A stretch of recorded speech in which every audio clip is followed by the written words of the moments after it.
제가 최근에 재미있게 읽은 소설이 한 권 있습니다. 정지아 작가의 아버지의 해방일지라는 소설인데요. 이 책은 아버지가 죽었다, 전봇대에 머리를 박고 라는 다소 충격적인 문장으로 시작됩니다. 이 첫 마디에서 짐작할 수 있듯이 이 소설의 배경은 아버지의 장례식입니다.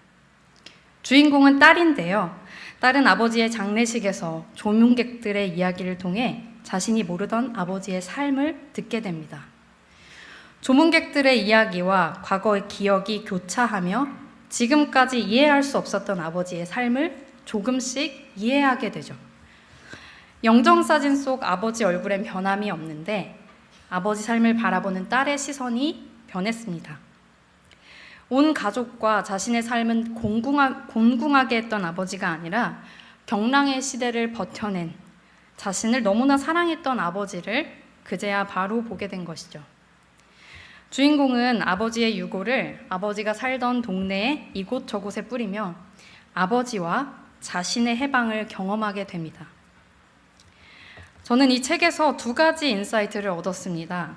첫째는 가장 가까운 존재를 가장 굳게, 오랫동안 오해하며 살아갈 수도 있다는 것과 둘째는 아버지를 이해하는 과정이 주인공의 해방이었듯이 우리 하나님 아버지를 온전히 아는 것이 우리에게 새 삶을 선물하리라는 것이었습니다. 제가 오늘 성도님들과 나누고자 하는 이야기도 바로 이것입니다. 하나님을 온전히 아는 것. 우리가 많이 하는 말입니다. 그러나 하나님은 눈으로 볼 수 없을 뿐 아니라 인간의 경험과 생각으로는 다 알 수 없는 분이시기도 합니다. 그래서 성경은 이 알 수 없는 하나님을 알 수 있는 하나님으로 표현해주고 있습니다.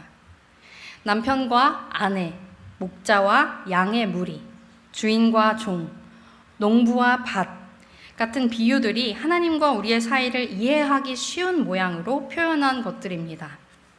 당시의 일상생활과 밀접한 비유이기도 해서 그 시대 사람이라면 누구나 쉽게 이해할 수 있었을 겁니다. 그런데 그 중에서도 우리에게 가장 익숙한 비유가 있습니다. 바로 아버지와 자식 관계입니다. 동서고금을 막론하고 인간이 존재하는 한 사라지지 않을 사이가 바로 이 관계여서인지 우리는 하나님의 다른 이름보다 아버지라는 호칭을 굉장히 익숙하게 느낍니다. 그렇다면 성경의 많은 서사와 비유는 하나님 아버지를 어떻게 표현하고 있을까요? 구약에서는 하나님을 아버지로 표현한 본문이 신약에 비해서 그리 많지는 않습니다. 아브라함, 야곱, 이삭의 하나님처럼 누구누구의 하나님이라고 표현하거나 엘로힘, 야훼, 아도나이, 엘샤다이, 여호와 이레처럼 하나님이 가르쳐 주신 이름 또는 어떤 사건을 통해서 붙여진 이름으로 불리는 경우가 더 많습니다. 그 이름 안에는 하나님의 속성 그리고 하나님과의 서사가 담겨 있는 것이죠. 그렇다면 구약에서 처음으로 하나님을 아버지라고 표현한 인물은 누구일까요? 바로 모세입니다. 모세는 임종을 앞두고 이스라엘 백성에게 마지막 당부를 합니다. 생명과 죽음, 축복과 저주 중에 선택하라 라고 하면서 이스라엘의 온 여정을 인도하신 하나님께서 이스라엘을 어떻게 이끄셨는지를 노래로 기억하게 합니다. 모세는 이렇게 노래합니다. 너희 아버지, 너희 창조주 하나님은 눈동자처럼 너희를 보호하셨고 독수리가 둥지에서 떨어진 새끼를 날개를 펴서 받아내듯이 너희를 인도하셨다. 또 모세로부터 오랜 시간이 지나 다윗 왕이 이스라엘을 다스릴 때에는 하나님께서 직접 아버지가 되어주시겠다고 말씀하시기도 했습니다. 나는 그에게 아버지가 되고 그는 내게 아들이 되리니 그가 만일 죄를 범하면 내가 사람의 매와 인생의 채찍으로 징계하려니와. 하나님은 다윗과 언약을 맺으실 때 단순히 나라의 번영과 왕위의 견고함만을 약속하신 것이 아닙니다. 재물과 제의로 신을 기쁘게 하면 원하는 것을 얻을 수 있다고 생각되었던 우상과는 다르게 하나님은 아버지와 자녀의 관계를 약속하신 것입니다. 그렇다면 예수님은 어떠셨을까요? 예수님은 줄곧 하나님을 아버지라 부르셨습니다. 기도하실 때도 가르치실 때도 그렇게 하셨죠. 그리고 사람들에게도 너희 아버지 하나님이라고 말씀하셨습니다. 그리고 예수님은 그 하나님 아버지가 어떤 분이신지 생활 밀착형 이야기를 통해 깨닫고 느낄 수 있도록 하셨습니다. 예수님이 들려주셨던 많은 이야기 가운데에서 아버지의 마음을 잘 알 수 있는 이야기에는 무엇이 있을까요? 네, 힌트를 드리겠습니다. 수많은 예술가에게 영감을 불어넣은 이야기. 비기독교인도 이솝 우화처럼 한 번쯤은 들어본 이야기입니다. 네, 무슨 이야기일까요?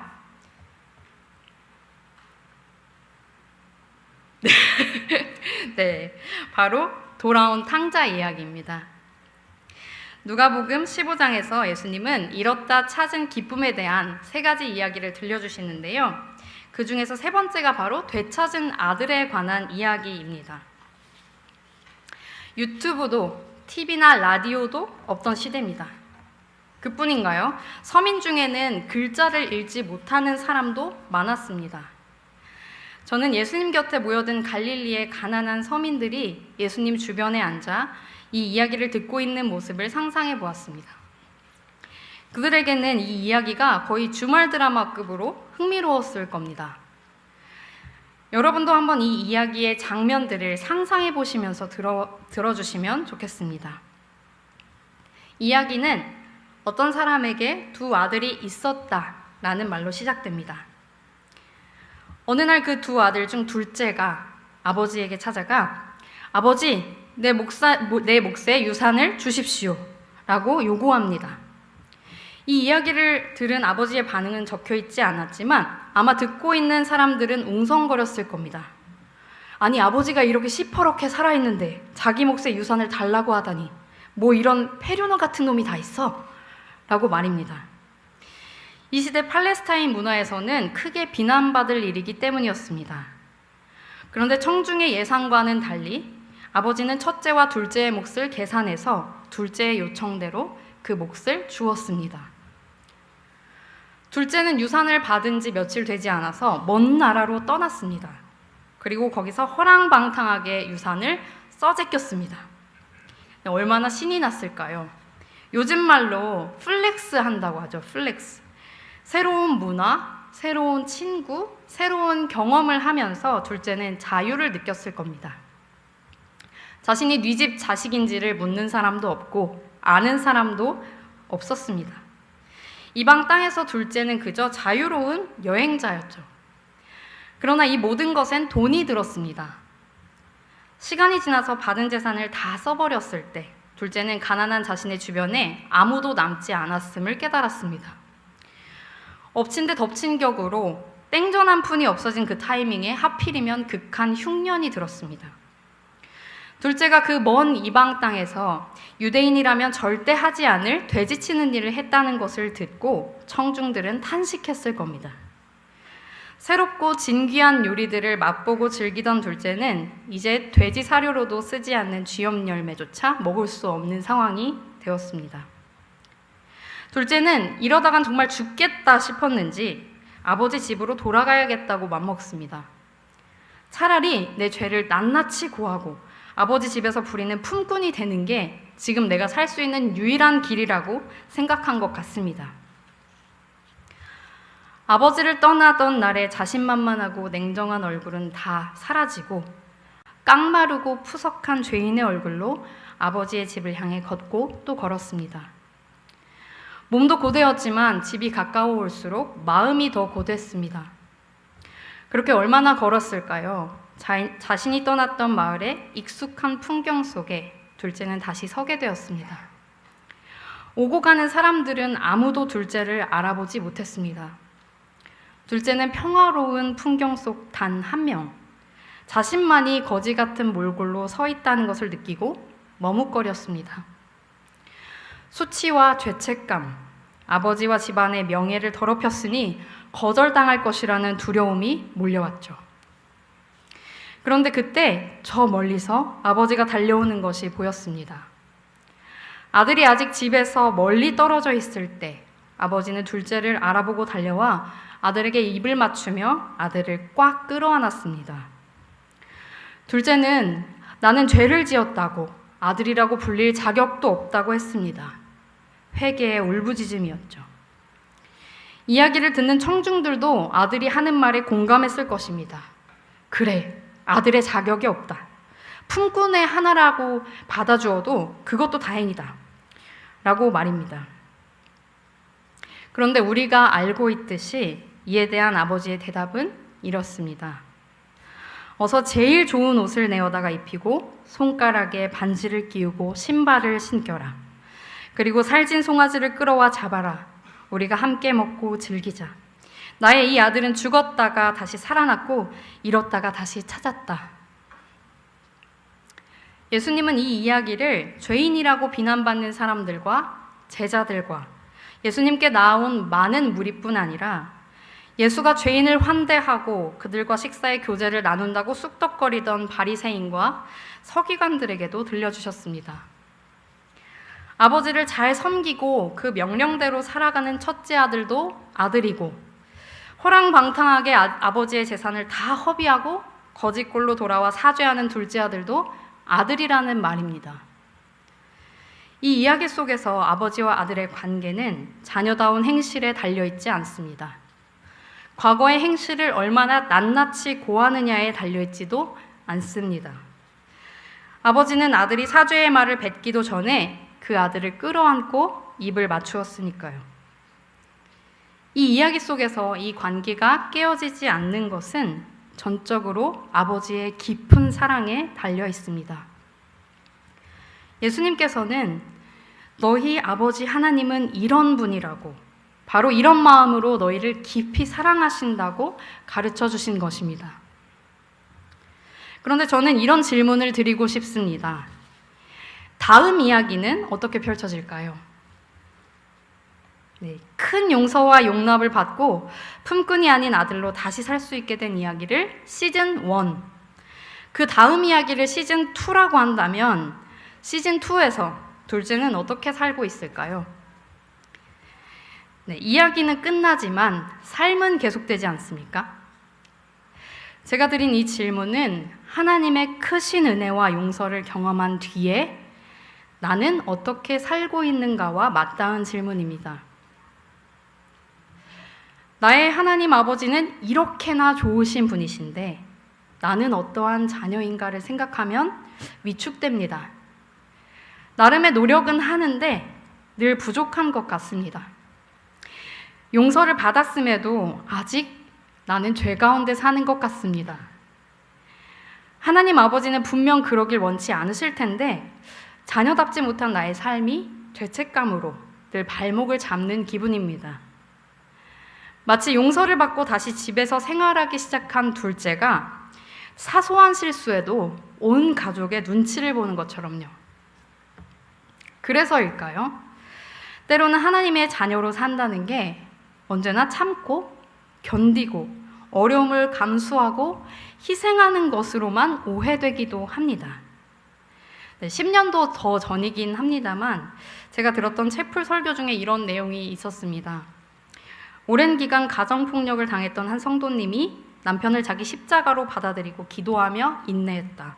그 결과로 남편이 폭력을 그치고 교회에 나오게 되었다. 네, 저는 그 믿음과 인내의 열매를 판단하는 것도 아니고 설교의 맥락을 파악하지 못한 것도 아니었으나 생각하게 되었습니다. 그와 같이 심각한 가정폭력에 노출된 분에게 자녀다운 삶이란 무엇이었을까 하고 말입니다. 나는 이렇게도 큰 용서와 구원을 받았으니 남편의 심각한 가정폭력을 견디고 남편을 위해 기도하는 것이 자녀다운 삶이었을까 하고 생각했습니다. 제가 다른 질문을 드려보겠습니다. 아마도 여기 계시는 직장 생활을 하시는 성도님들은 고민을 많이 하실 텐데요. 나를 괴롭히는 못돼 먹은 직장 상사 때문에 머리카락이 매일 한 움큼씩 빠지는데 그 사람을 사랑해야 할까요? 네, 웃으시네요. 내 돈을 떼먹은 사람은 미안하다는 말도 없이 잠수를 탔는데 그 사람을 용서해야 할까요? 말 한마디를 해도 꼭 얄밉게 하는 저 동료에게 나는 늘 친절해야만 하는 것일까요? 너희를 저주하는 자를 축복하고 너희를 모욕하는 자들을 위해 기도하고 이 뺨을 치면 저 뺨을 돌려대라는 게 예수님의 말씀인데, 현실에서 그렇게 하면 만만한 사람 되기 십상입니다. 결과도 별로 좋지 않죠. 이렇게 우리네 일상은 드라마와는 달리 복잡하고 현실적입니다. 성경을 읽으면 하나님이 나의 좋은 아버지시라는 것은 이렇게도 분명한데, 그에 반해 자녀인 나의 삶은 어때야 하는 것인지, 어떤 태도로 일상에서의 일들을 마주해야 하는 것인지 갈피가 잘 잡히지 않을 때가 많습니다. 그런데 오늘의 본문은 이런 고민에 우리의 생각과는 조금 다른 시즌2를 들려주고 있습니다. 오늘 본문인 부정직한 청지기 이야기는 돈에 관한 말씀이라고 생각되거나 청지기의 부정직함을 칭찬하는 난해한 내용 때문인지 자주 다루어지지는 않는 것 같습니다. 그러나 이 본문은 4세기에 탕자의 비유와 각기 다른 장으로 나누어지기 전까지 탕자의 이야기에 이어 등장하는 연결성을 가진 본문으로 읽혔을 가능성이 높습니다. 돈에 관한 이야기가 아니라 탕자의 이야기와 동일하게 하나님 아버지의 은혜가 주제이기 때문입니다. 실제로 두 이야기에는 비슷한 요소가 많습니다. 아버지는 아들에게, 주인은 종에게 남다른 너그러움을 보여주고 있다는 것. 아들은 아버지의, 종은 주인의 재산을 낭비한다는 것. 이 둘은 결국 자기가 자초한 위기 상황에 이르러서야 자신이 저지른 잘못의 심각성을 깨닫는다는 것입니다. 부정직한 청지기의 이야기도 역시 중동의 농촌 문화에 깊이 뿌리를 두고 있습니다. 한 부자에게 청지기가 주인의 재산을 낭비한다는 고발이 들어왔습니다. 아마 청중들은 이 도입부에서 부자가 마을에서 존경받는 사람이었음을 짐작할 수 있었을 겁니다. 악덕한 부자였으면 청지기가 그 재산을 낭비하거나 말거나 이웃들은 상관하지 않았을 것이기 때문이죠. 그리고 청중은 이 이야기 속에서 땅을 빌린 임차인이 농산물로 지불해야 했던 소장료도, 그리고 이 관리인의 역할과 권한도 잘 알고 있었을 것입니다. 주인은 청지기, 즉 토지 관리인을 불러서 묻습니다. 내가 너에 관해 들은 이 이야기가 도대체 무엇이냐? 자신이 무슨 이야기를 들었는지는 구체적으로 이야기해주지 않습니다. 곧이어서 너의 관리직을 세마라. 너는 더 이상 관리인일 수 없다. 라고 합니다. 관리인은 주인이 이 말을 듣고 자신의 만행을 주인이 모두 알게 되었다는 것을 깨닫습니다. 여기서 관리직을 셈하라, 관리직을 계산하라는 말은 회계장부를 반환하라는 말입니다. 한마디로 해고당한 것이죠. 이 관리인은 주인에게 변명을 늘어놓거나 힘 깨나 쓰는 동네 친구들에게 나를 좀 변호해달라고 이야기하는 대신 속으로 이렇게 생각합니다. 이제 뭘 하며 먹고 살아야 할까? 땅을 파자니 힘이 없고 구걸하자니 부끄럽다. 농사를 짓자니 그것도 어렵겠고 여태 주인의 권한을 가지고 주인 행세를 하다가 갑자기 빌어먹고 살자니 그것도 못할 짓이었습니다. 주인의 재산을 낭비한 죄로 쫓겨났다는 소문이 돌면 이후 어느 집에서도 관리인으로는 먹고 살 수 없을 게 뻔했습니다. 이 관리인은 열심히 머리를 굴리다가 한 가지 묘수를 떠올립니다. 회계장부가 아직 자기 손에 있고 자신이 해고당했다는 소문이 퍼지기 전에 서둘러 채무자들을 한 명씩 부릅니다. 아직 이 관리인이 해고된 사실을 모르는 채무자들은 순순히 부름에 응해 한 명씩 면담을 시작합니다. 청지기는 첫 번째 채무자가 자리에 앉자 당신은 내 주인에게 얼마를 빚졌습니까? 하고 묻습니다. 사실 관리인이 가지고 있는 회계장부에 거래 내용은 다 적혀 있습니다. 이 질문은 정말 궁금해서 하는 질문이 아니라 협상을 위한 질문입니다. 빚진 금액이 기름 100마리라고 하자 이 관리인은 말합니다. 여기 이 차용증에 어서 50이라고 쓰십시오. 당시 주인의 대리자나 다름없었던 토지관리인은 주인의 이름으로 계약서를 작성하거나 재작성할 수 있는 권한, 그리고 자연재해로 소출이 줄어든 그 해에는 소장료를 좀 줄여줄 수 있는 권한을 가지고 있었습니다. 관리인의 뜬금없는 부름에 긴장하고 있던 이 채무자는 앉은 자리에서 빚의 50%를 탕감받았습니다. 채무자가 탕감받은 기름 50말은요, 500데나리온에 해당하는 돈으로 농장 노동자 1년 반의 품삯 정도의 큰 금액이었습니다. 이 관리인은 두 번째 채무자에게도 거의 비슷한 수준의 탕감을 해주었고, 회계장부를 주인에게 반납하기 전에 이런 식으로 채무 내용을 조작했습니다. 그런데 왜 이것이 궁지에 몰린 관리인의 묘수인 것일까요? 그것은 바로 이 시대의 보편적이었던 상호성의 윤리 때문입니다. 호의는 상호적인 것이어야만 했습니다. 파격적인 빚 탕감을 받은 채무자들은 그만큼의 호의를 갚을 의무가 생긴 것입니다. 이 관리자는 채무자들이 이런 큰 은혜를 베푼 주인을 칭송하고 그 대리인인 자신에게도 그 은혜를 갚을 것임을 알고 있었습니다. 결론적으로 또다시 주인의 자산을 남용하는 방식으로 자기의 살 길을 마련한 것입니다. 그런데 주인은 이런 관리자의 배임에도 의외의 반응을 보입니다. 처음부터 끝까지 옳은 게 하나도 없었지만 주인은 그가 이를 지혜롭게 해냈다고 칭찬합니다. 어째서일까요? 첫째로 이 관리인은 주인의 성품에 대한 정확한 인식을 가지고 있었습니다. 주인의 너그러움을 아는 것을 넘어서 어떻게 반응할지도 예상한 것이죠. 관리인의 이 묘안은 주인의 너그러운 성품을 제대로 파악하고 있지 않았다면 실행에 옮기지 못했을 과감한 내용이었습니다.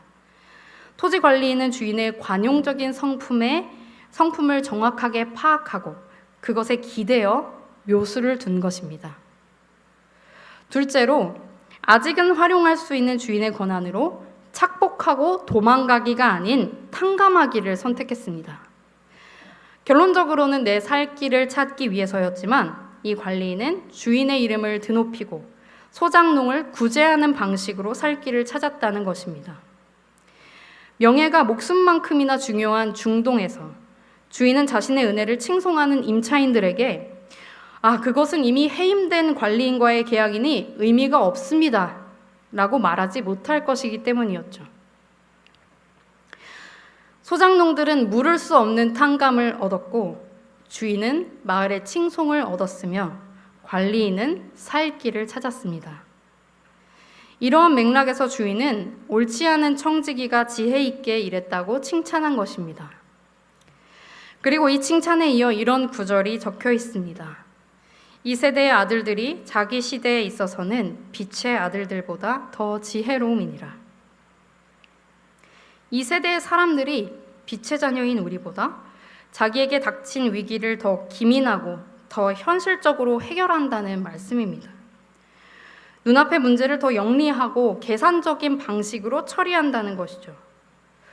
주인의 성품을 간파하여 과감하게 행동으로 옮기는 것. 나만 살자는 방식이 아니라 같이 사는 방식을 고안해냄으로써 그간의 잘못을 더 키우지 않으면서도 먹고 살 방법을 강구한 것이 바로 지혜라는 것입니다. 예수님은 마태복음 10장에서 제자들에게 내가 너희를 보냄이 양을 이리 가운데 보냄과 같도다. 그러므로 너희는 뱀같이 지혜롭고 비둘기같이 순결하라 말씀하셨습니다. 비둘기같이 순결하기만 해서는 잡아먹히고 말 것입니다. 예수님께서 명령하신 뱀과 같은 지혜는 제자들이 직면하게 될 위기의 순간에 영민하게 현실적으로 주체적으로 발휘해야 하는 지혜를 말씀하신 것이죠. 마치 불의한 청지기가 보여준 것처럼 말입니다. 둘째 아들처럼 하나님 아버지의 깊은 사랑과 용납을 받은 우리가 이 땅에서 일하고 먹고 살고 사랑하며 만들어갈 시즌2를 상상해 보십시오. 언제까지나 그 용납만을 요구하는 어린 둘째로 머물러 있을 수 없고 또한 반대로 온 가족의 눈치를 보며 피동적으로 살아가는 둘째로도 머물러 있을 수 없습니다. 내게 닥친 어려운 상황에만 온 정신이 사로잡혀 발을 동동 구르며 살 수 없고 이기적으로 나만 위하며 살아갈 수도 없습니다. 그러면 어떤 시즌2를 만들어 갈 수 있을까요? 하나님 아버지의 사랑은 율법이 지워주는 의무를 완성하고 뛰어넘을 수 있도록 우리의 존재 자체를 변화시킵니다. 이 놀라운 아버지의 용서와 사랑을 정말 경험한 자녀라면 성숙이 의무이기 때문에 애쓰는 것이 아니라 자연스럽게 성숙해 갑니다.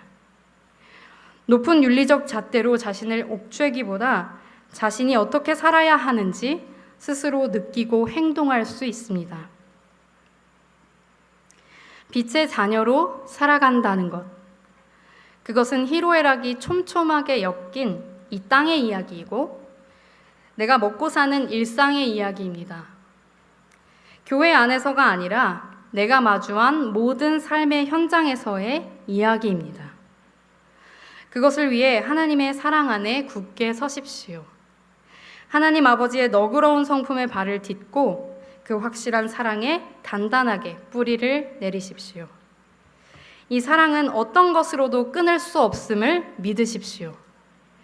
그리고 내가 그 아버지의 풍요로움을 언제든 가져다 쓸 수 있는 상속자라는 것을 인식하십시오. 그것이 예수님께서 말씀하신 지혜의 시작이며 우리가 가진 엄청난 자원이고 우리의 현실 그 자체입니다. 이것을 토양 삼아 일상에서 겪는 다양한 일들 속에서 주체적으로 영민하게 빛의 자녀로 지혜를 발휘하십시오. 이웃을 돕고 아버지께 영광을 돌리며 성숙의 열매를 맺는 재미난 시즌2의 주인공이 되시기를 축복합니다. 기도하겠습니다. 하나님, 내 아버지가 되어주셔서 감사합니다. 우리가 아버지의 사랑을 받은 것에서 멈춰서지 않고 지혜로운 빛의 자녀 되기 원합니다.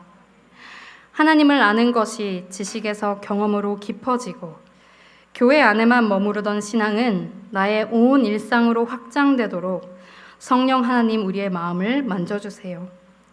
하나님의 자녀됨이 우리의 능력이 되도록 우리 영의 눈을 여시고 하나님을 높이며 주변을 살리며 날마다 성숙해가는 빛의 자녀 되도록 인도해 주세요. 예수님의 이름으로 기도합니다. 아멘.